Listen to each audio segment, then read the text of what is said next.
आदाब अर्ज़ है MCN उर्दू न्यूज़ में आपका खैर मकदम।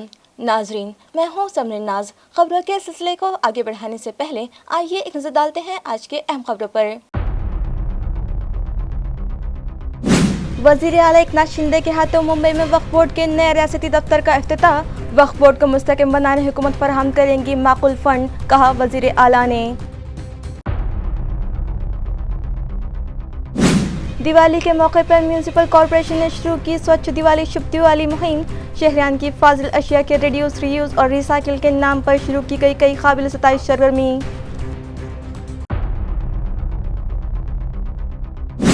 स्कूली दाखिलों में लाजमी किए गए बच्चों के ब्लड ग्रुप के सर्टिफिकेट फराहम करने मापारी अस्पताल ने मुनक्किद किया ब्लड ग्रुप कैंप। रोजाना जारी किए जा रहे हैं ब्लड ग्रुप के मुफ्त सर्टिफिकेट्स। और भीड़ आगजनी व तशद्दुद के वाक़यात पर रुकन असम्बली रोहित पवार ने हुकूमत पर की शदीद तनकीद और पुलिस फोर्स पर तमाशाई बने रहने का लगाया इल्ज़ाम। अब खबरें तफसील से। वक्फ बोर्ड को मुस्तहकम बनाने के लिए बोर्ड को माकूल फंड फराहम किया जाएगा। इस तरह का तयक़ुन वज़ीर आला एकनाथ शिंदे ने दिया है। वज़ीर आला के हाथों मुंबई में बोर्ड के रियासती दफ्तर का इफ्तिताह अमल में आया। इफ्तिताह की इस तकरीब में नायब वज़ीर आला देवेंद्र फडणवीस, अक़लियती बहबूद शोबे के रियासती वज़ीर अब्दुल सत्तार, रियासती वक्फ बोर्ड के चेयरमैन डॉक्टर वजाहत मिर्ज़ा, रुकन पार्लिमान सैयद इम्तियाज़ जलील, राज्यसभा की रुकन डॉक्टर फौजिया खान, अरकान असम्बली अबू आसिम आज़मी, फारूक शाह, अक़लियती बहबूद शोबे के चीफ सेक्रेटरी IA कुंदन, बोर्ड मेंबरान मुदस्सिर लामदे, हसनैन शाकिर, समीर खाजी व दीगर मौजूद थे। इस मौके पर चेयरमैन वजाहत मिर्ज़ा ने वक्फ बोर्ड की सूरत हाल और कामकाज से मुताल्लिक़ रहनुमाई की। मराठा रिजर्वेशन आंदोलन के दौरान भीड़ में हुए आगजनी व तशद्दुद के वाक़यात पर रुकन असम्बली रोहित पवार ने रियासती हुकूमत को आड़े हाथों लिया है और माकूल पुलिस फोर्स की मौजूदगी में हुए इन वाक़यात पर पुलिस को मुरीद इल्ज़ाम ठहराया है कि किसी के इशारे पर पुलिस ने महज तमाशाई का किरदार अदा किया। जे कोणी आंदोलन करण्यासाठी आले होते ते प्रोफेशनल लोक होते। आता ते प्रोफेशनल कशी होती तुम्हाला सांगतो की त्यांच्याकडे फॉस्फरसचे बॉम्ब होते। फॉस्फरस हे टाकल्यानंतर ते आगीच्या संपर्कात आल्यानंतर मोठा भडका होतो। गाडीमध्ये टाकताना व्हिडिओ काय आलेले ते तुम्ही बघा। त्यांच्याकडे पेट्रोल बॉम्ब होते। तसंच तिथं जेव्हा ते एखाद्या ठिकाणी जायचे त्या प्रत्येक घराला एक स्पेसिफिक नंबर दिला होता। ते फोनवर बोलत असताना असे बोलायचे 17 नंबर घरी चाललोय, 22व्या टार्गेटवर आता पोहोचलेलो आहे आणि 25व्या टार्गेटला नंतर जायचं आहे। असं जे काही वक्तव्य असतं, भाषा असते ती प्रोफेशनल लोकांची असते। त्याच्यामध्ये एका गाडीमध्ये एका विशिष्ट साईजचे दगड ठेवली होती। जेव्हा बॅग एक प्रकारची बॅग घातली होती ना तर त्यांच्याकडे एक कापडामध्ये दगड जी ठेवली होती ती विशिष्ट साईजची दगड एका गाडीमध्ये होती। ती त्यांच्याकडची दगड जेव्हा संपायची ते गाडीकडे जायचे, ते दुसरी दगड त्यांच्याकडे घ्यायचे आणि मग ते फोडायचे। मागच्या बाजूला सल्फर फॉस्फरसचे जे बॉम्ब होते त्याचा ते वापर करत होते। 3 विभागामध्ये टीम होती। एक टीम आधी जायची, सीसीटीव्हीचे कॅमेरे एका दगडामध्ये, नियम इतका त्यांचा भारी होता, एका दगडामध्ये सीसीटीव्ही कॅमेरा फोडायचे। दुसरी टीम जायची की दुसरं कोणी लोक व्हिडिओ काढतायत का, काढत असतील तर मोबाईल हातामध्ये घ्यायचा, तो फेकून द्यायचा नाही तर तोडायचा। आणि तिसरी टीम असायची दगड फेकण्यासाठी आणि तिथं फॉस्फरसचा आणि पेट्रोलचा बॉम्ब वापरून तिथं पेटवायचं। दीपावली के पुरमसरत मौके पर म्यूनसिपल कॉरपोरेशन ने एक बेहतरीन मंसूबे के तहत RRR शुरू करते हुए ज़रूरतमंदों में अशिया की तकसीम शुरू की है। RRR यानी रिड्यूस, रीयूज और रिसाइकिल की सरगर्मी के तहत म्यूनसिपल कॉरपोरेशन के जोन दफातर और टाउन हॉल के कलादान में RRR मराकज़ बनाए गए हैं और शहरियान से अपील की गई है कि दिवाली के मौके पर आप अपने घर के फाजिल, आपके काम न आने वाले सामान, पुराने सामान इस मरकज़ पर लाकर जमा करवाएं। और इसी तरह ज़रूरतमंद शहरियान से भी अपील की गई है कि वो अपनी ज़रूरियात के हिसाब से आपके लिए कारामा सामान इन RRR मराकज़ से लेकर जाएं। म्यूनसिपल इंतज़ामिया ने RRR मराकज़ पर ये तख्तियाँ लगवाई हैं कि जो आपके लिए गैर ज़रूरी है वो यहाँ जमा करवाएं और जो आपके चाहिए और जो आपको चाहिए वो यहाँ से लेकर जाएं। आया रहे कि म्यूनसिपल कॉरपोरेशन के स्वच्छ दिवाली शुभ दिवाली के नाम से शहर में सफाई मुहिम भी शुरू की है और शहरियान से ताउन की अपील घन कचरा शोबे के चीफ सोमनाथ जाधव और मुतल्लिका अफसरान ने की है। नमस्कार. छत्रपती संभाजीनगर महानगरपालिकेमार्फत आपण या दिवाळीच्या शुभ पर्वावर स्वच्छ दिवाळी शुभ दिवाळी हे अभियान सुरू केलेलं आहे. या अभियानांतर्गत आपण शहरामध्ये एक स्वच्छता अभियान मोठ्या प्रमाणात राबवलेलं आहे. त्याशिवायच आपण महानगरपालिकेमध्ये एक रिड्यूस रियूज आणि रिसायकल या स्वरूपाचं RRR सेंटर उभारलेलं आहे. त्या ठिकाणी आपण जे काही जुन्या वस्तू आहेत, आपण दिवाळीच्या निमित्ताने घर स्वच्छ करत असतो. घर स्वच्छ केल्यानंतर बऱ्याचशा घरातल्या ज्या काही वस्तू आहेत त्या बाहेर फेकण्यापेक्षा त्या वस्तू आपण महानगरपालिकेच्या घंटागाडीमध्ये किंवा आपल्या RRR सेंटरमध्ये जमा कराव्यात, जेणेकरून गरजू व्यक्तींना त्यांच्या आवश्यकतेप्रमाणे उपलब्ध करून देण्यात येईल आणि प्रत्येकाची दिवाळी शुभ आणि चांगली जाईल. आपल्या या मोहिमेचं ब्रीदवाक्य आहे, जे नको आहे ते आणून द्या आणि जे हवं आहे ते घेऊन जा. या पद्धतीने RRR सेंटर आपण चालू केलेलं आहे. प्रत्येकाला विनंती आहे की आपण याला भरभरून प्रतिसाद द्यावा आणि या दिवाळीच्या शुभ मुहूर्तावर प्रत्येकाला जे काही गरजवंत नागरिक आहेत त्यांना देखील हवं असणारं साहित्य या निमित्ताने उपलब्ध करून दिलं जाईल. धन्यवाद. आपण हे सेंटर महानगरपालिकेच्या टाउन हॉल समोर उभारलेलं आहे. त्या ठिकाणी आपण एक सेंट्रल प्लेस म्हणून एक सेंटर उभारलेलं आहे. या व्यतिरिक्त आपण प्रत्येक झोनमध्ये यापूर्वीच RRR सेंटर उभारलेले आहेत. प्रत्येक झोनचे जे वॉर्ड ऑफिसर आहेत त्या वॉर्ड ऑफिसरच्या माध्यमातून आपण झोननिहाय देखील RRR सेंटर उभारलेलं आहे. मापारी हॉस्पिटल में बच्चों के ब्लड ग्रुप शनाख्त के लिए एक कैंप मुनक्किद किया गया, जबकि अस्पताल आने वाले बच्चों को रोजाना जांच के बाद ब्लड ग्रुप के सर्टिफिकेट मुफ्त दिए जा रहे हैं।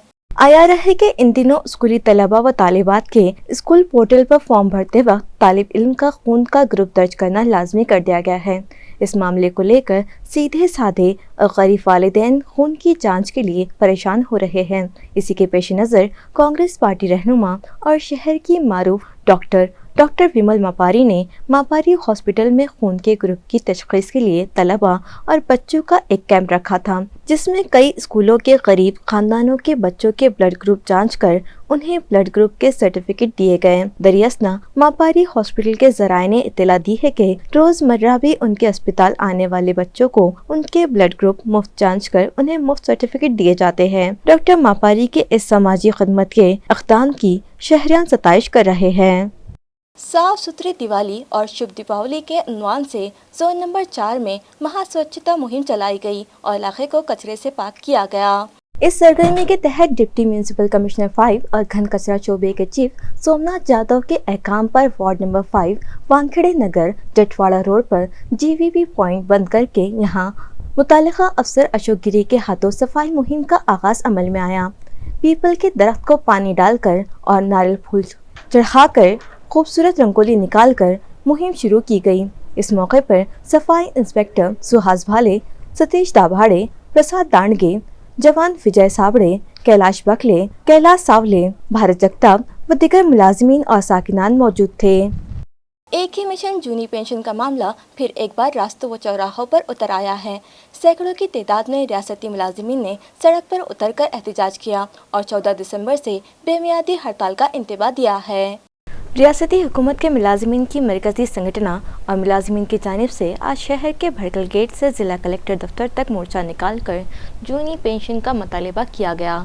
इसी तरह इस मोर्चे के ज़रिए रियासत की हुकूमत को इंतबाह भी दिया गया कि मुतालबा मंजूर न किया गया तो आइंदा 14 नवंबर से बेमुद्दत हड़ताल और एहतजाज किया जाएगा। भारत रत्न डॉक्टर बाबा साहेब अम्बेडकर के मुजस्समे पर गुलहाय अक़ीदत चढ़ाकर निकाला गया ये मोर्चा कलेक्टर दफ्तर तक ले जाया गया।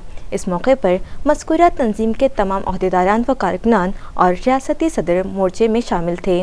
ज़िला कलेक्टर को मुतालिबाती मेमोरेंडम पेश किया गया। इस मोर्चे में ज़िला भर के तमाम शोबों के मुलाजिमीन शरीक थे। आज 8 नोव्हेंबर रोजी राज्यातील सर्व 17 लाख कर्मचारी जिल्हाधिकारी कार्यालयावर कुटुंबासह मोर्चामध्ये सामील झालेले. यानंतरही सरकारने जर आमच्या मागण्या मान्य केल्या नाही तर राज्यातील सर्व कर्मचारी, विविध संघटनांचे सर्व कर्मचारी 14 डिसेंबरपासून बेमुदत संपावर जाणार आहे. सरकारने समितीचा अहवाल घेऊन घोषणेप्रमाणे जुनी पेन्शन योजना लागू करण्याचा निर्णय घेणे अपेक्षित होतं, परंतु सरकारकडून निर्णय न घेता चालढकल केल्या जाताचं आम्हाला दिसून येतं. ज्या पद्धतीने देशातील अनेक राज्यामध्ये जुनी पेन्शन योजना लागू झालेली आहे, परंतु केवळ महाराष्ट्र सरकार हे असं आहे की या निर्णयासाठी विलंब लावत आहे. ओबीसी समाज को रिजर्वेशन के तहत जो किसी भी किस्म की सहूलियत हासिल होती है, इसी तरह की तमाम तर सहूलियत मराठा रिजर्वेशन के तहत मराठा समाज को दी जाए. इस तरह का बयान मनोज जरांगे ने दिया है. नाही आता पण त्यांनी तशी स्पष्ट भूमिका करावी. त्यांची नेमका विरोध कशाला आहे? आम्ही कसं काय सांगायचं? आमचं आहे ते आम्हाला मिळणारच आहेत. पूर्वीपासून ओबीसी असल्यामुळे सगळे हक्क आम्हाला त्याच्यावरचे मिळणार आहेत, जे काय असतील ती राज्यावर केंद्रावर. नाही आमचा हक्काच आहे ना. का का का कशामुळे हिरावायचं ते? मग तसं सांगा तुम्ही. तसं तुम्ही समोरून सांगा, आमचा मराठा आरक्षण किंवा मराठ्यांना ओबीसीमध्ये येण्यासाठी या कारणामुळे विरोध आहे. तुम्ही तसं सांगताय का? नाही. तुम्ही डायरेक्ट राव ECBCचं असून रद्द केलं आमचं शैक्षणिक आणि नोकरीतलं होतं ते सुद्धा. मग तुमची किती वाईट भावना आहे. नोकरीतलं ठेवून द्या ना तुम्ही आम्हाला. त्यामुळे आमचं जे ते आम्हाला मिळावं, राजकीय पण मिळावं, आपल्या सुविधा आम्हाला मिळाव्यात, सगळं जे ओबीसींना मिळतं ते आम्हाला मिळालंच पाहिजे. चमत्कार साबित कर दिखाएं या नहीं तो अपना ये शानदार दरबार बंद कर दें. इस तरह का चैलेंज बागेश्वर बाबा को अंधश्रद्धा निर्मूलन समिति की जानिब से किया गया है. आया रहे कि इन दिनों शहर में बागेश्वर बाबा का दरबार बड़ी धूमधाम से जारी है.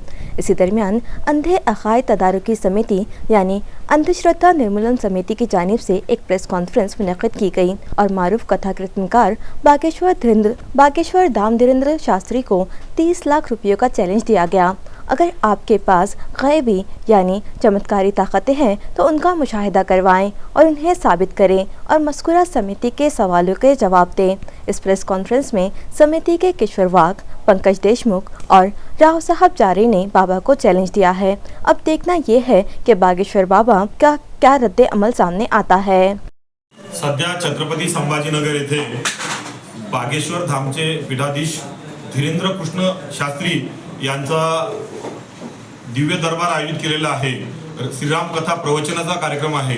त्यांनी श्रीराम कथा प्रवचन जरूर करावं आणि आयोजकांनी ते घ्यावं. परंतु कथा प्रवचनाच्या नावाखाली जर ते दिव्य चमत्कार, दिव्य दरबार, प्रेत दरबार करून वेगवेगळे चमत्कार करत असतील, लोकांचे नमस्कार घडवून घेत असतील, तर हे महाराष्ट्राच्या संत व समाज सुधारकांच्या परंपरेला साजेशी गोष्ट नाही. महाराष्ट्र शासनाच्या जादूटोणा विरोधी कायदा, the drugs and remedies act and objectional advertisement act, medical practitioner act या सर्व कायद्यांचं ते उल्लंघन आहे.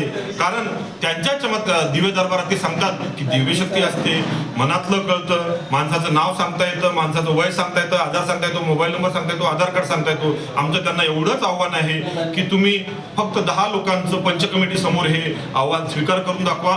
लोकांचे नाव, मोबाईल नंबर आणि वय सांगा, आम्ही तुम्हाला 30 लाख रुपये देतो. एकतर तुम्ही हे तुमचा चमत्कार, तुमचं दिव्यशक्ती सिद्ध करा, नाहीतर हा दिव्य दरबार ज्याचा तुम्ही चमत्कार करता हे चमत्कार करणं थांबवा, जनतेची दिशाभूल थांबवा. संत आणि समाज सुधारकांचा महाराष्ट्र आहे. इथे अखिल भारतीय अंधश्रद्धा निर्मूलन समिती प्राध्यापक श्याम मानवांच्या नेतृत्वामध्ये जनजागरणाचा लढा मोठ्या प्रमाणावर उभा राहील. येणाऱ्या काळामध्ये आणखी मोठ्या प्रमाणावर जनजागरण सुरूच राहील. बारिश की कमी और फसलों की बर्बादी से मुतासिर ताल्लुका खुल्दाबाद को कहरज़दा करार दे दिया जाए. इस तरह का मुतालिबा BRS की जानिब से किया गया और तहसीलदार को मेमोरेंडम पेश किया गया. भारत राष्ट्र समिति की जानिब से तहसीलदार खुल्दाबाद सौरभ कनकाड़ को पेश करदा मेमोरेंडम में वजाहत की गई है कि ताल्लुक़े के तमामी सर्कलों में इतना दख्श बारिश नहीं हुई, जिसके सबब नदी नाले सूखे पड़े हैं, कुओं की सतह आब तह को पहुँच चुकी है और रबी की फसलों के लिए भी पानी नहीं है, जिसके सबब हुकूमत फौरी तौर पर खुल्दाबाद ताल्लुक़े को कहरज़दा करार दिया जाए. इस मौके पर BRS के संतोष माने, सतीश खोसरे, अशोक खोसरे, साईनाथ मानकर और दिगर अहदेदारों, कारकुनान और किसान बड़ी तादाद में मौजूद थे. व्यक्तींना जानेवारी 2024 पर्यंत 18 वर्ष पूर्ण होत आहे. अशा सर्व नवीन मतदारांची नाव नोंदणी करून घ्यावी असं उपस्थितांना आपण सुचवलेलं आहे. आणि त्याचसोबत जे स्थलांतरित झालेत किंवा मयत आहेत अशांचे पण नावं बदलून वगळण्यासाठी आपण उपस्थितांना सुचविलेलं आहे. आइन दिवाली के मौके पर मार्केट में 500 रुपयों के नकली नोटों का चलन तशवीश का मौजू बन गया है। पाचोड़ के एक खाने की होटल पर 44 नकली नोट चलाए गए। इस मामले में पाचोड़ पुलिस ने 2 मुलजिमीन को गिरफ्तार किया है। आया रहे कि बड़े बड़े त्योहारों के मौके पर बाज़ारों में सारिफीन व ग्राहकों का हुजूम होता है। इसी तरह इस हुजूम में माहौल का फ़ायदा उठाकर मुख्तलिफ समाज दुश्मन अनासिर मुख्तलिफ किस्म की सरगर्मियाँ भी अंजाम देते हैं। गुज़िश्ता 6 नवंबर की रात 9:30 बजे के करीब तालुका पैठन के पाचोड़ निसर्ग होटल पर एक नौजवान स्विफ्ट कार MS04 GM 2552 लेकर आया। ताहम पुलिस को इत्तला मिल गई थी कि मज़कूरा नौजवान खाने का बिल अदा करने में 500 रुपये के नकली नोट इस्तेमाल करेगा।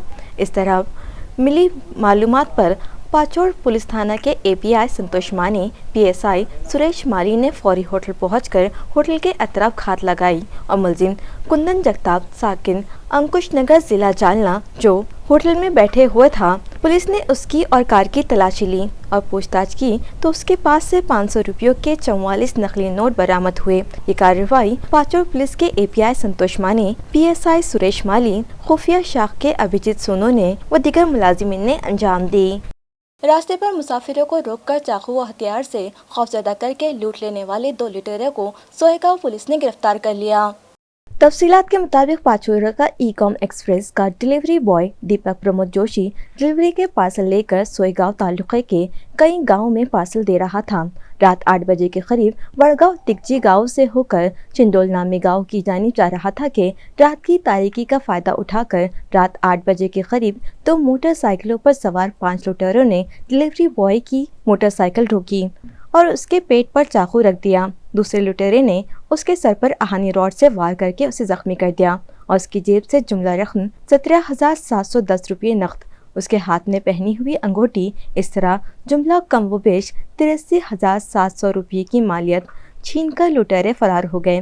मुतासिरा दीपक जोशी ने रात देर गए सोएगांव पुलिस थाना में इस लूट की शिकायत दर्ज करवाई थी, जिसके बरबिना पुलिस इंस्पेक्टर अमोल केदारे ने फौरी लुटेरे को ढूंढ निकालने का काम शुरू किया और वारदात के 18 घंटों बाद पाचोड़ा से बुरहानपुर मध्य प्रदेश के साकिन 2 मुश्तबा लुटेरे को गिरफ्तार कर लिया गया। पुलिस ने उनकी तहवील से 90,000 रुपये मालियत का सामान और कम व बेश 1,000 रुपये मालियत का हथियार भी जब्त कर लिए गए। दरियासना मुलजिमीन को अदालत के रूबरू किया गया तो अदालत ने उन्हें 2 रोज़ की पुलिस कस्टडी सुनाई है। खबरें खत्म करने से पहले आइए एक बार फिर नजर डालते हैं आज की अहम खबरों पर। वज़ीर आला एकनाथ शिंदे के हाथों मुंबई में वक्फ बोर्ड के नए रियासती दफ्तर का इफ्तिताह। वक्फ बोर्ड को मुस्तकिम बनाने हुकूमत फराहम करेंगी माकूल फंड, कहा वज़ीर आला ने। दिवाली के मौके पर म्यूनिसिपल कॉरपोरेशन ने शुरू की स्वच्छ दिवाली शुभ दिवाली मुहिम। शहरियान की फाजिल अशिया के रिड्यूस, रीयूज और रिसाइकिल के नाम पर शुरू की गई कई काबिल सताइश सरगर्मी।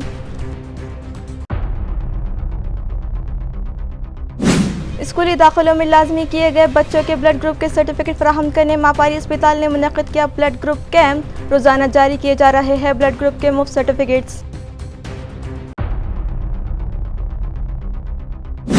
और भीड़ आगजनी और तशद्दुद के वाक़यात पर रुकन असम्बली रोहित पवार ने हुकूमत पर की शदीद तनक़ीद और पुलिस फोर्स पर तमाशाई बने रहने का लगाया इल्ज़ाम। इसी के साथ MCN उर्दू न्यूज़ अब यही ख़त्म होती है। कल फिर मुलाकात होगी कुछ और ख़बरों के साथ। तब तक के लिए मैं समरीन नाज आपसे इजाज़त चाहती हूँ। खुदा हाफिज़।